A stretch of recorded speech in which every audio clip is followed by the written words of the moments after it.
Hey guys, I guess welcome back to the RXB Guy show. New model, new bike, lots to talk about. Um, Spent a little bit of time riding it here this morning and just give you my thoughts about it. First off, I hats off to Orion. This thing's cool. I like it. Definitely gets my approval. Um, First thing I want to note is the important stuff. The important stuff to me. The first thing I'm going to say is it was never intended to be a motocross bike, but that's what I'm going to use it for. Is it capable? Definitely capable. It's on the heavier side. I was able to take 30 pounds off of it just by not putting on the street legal stuff. I removed the handlebar switch, put on a regular kill switch, no dash, bare minimum, just as a normal motocross bike would be. I took everything off that I did not need on here, and that stuff weighed out to be 25 pounds. I still got the heavy stock battery in, so you're going to lose a little bit from that. Got some aluminum foot pegs coming, and possibly with the weight of the tires, who knows how much they weigh yet, but should be right around 30, if not 31, somewhere's around there. So that's not bad. The other model was heavy also. What makes this bike fun for me is, even though it's tall, it's still kind of compact. I don't know how to say it, but I'd like to compare it to like it's like a mid-size bike, but it's tall. I can't. I have the suspension in the back softened way up. For me, I'm 150 pounds, and I still can barely touch tippy toe, and I'm only 5'7" tall. So it's a tall bike. Handles great. It's a lot of fun being this size. It's a little bit shorter wheelbase than a normal motocross bike. And as rough as my track is, it's still no head shake, which is good, because usually with a shorter wheelbase you get head shake, and it doesn't have that, so that's cool. I mentioned in another quick video, the petcock. That thing needs to go. Anybody that wears knee pads or knee braces, you're gonna hit that and it's gonna turn on you. That's one of the big flaws I see. I mentioned the rear brake hose.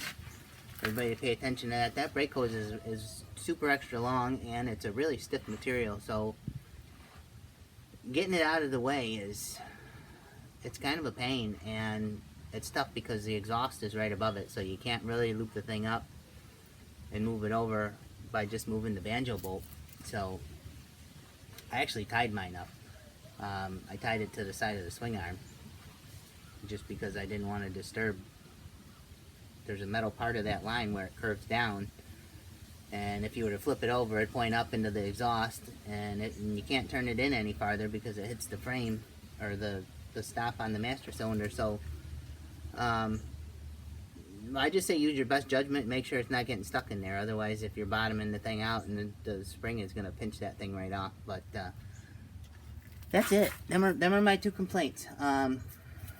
Suspension wise, I think everybody that has one has gotten theirs, or even if you see it in the picture. So when you're looking at the bike in the pictures, or if you have yours in front of you, you notice that it says front end low compared to the back. So it does that because that's what it's doing. I would say that the forks have a little bit less travel than what the rear requires for having it sit level. So once the bike's sitting on its own weight, the forks definitely dive right off the bat. So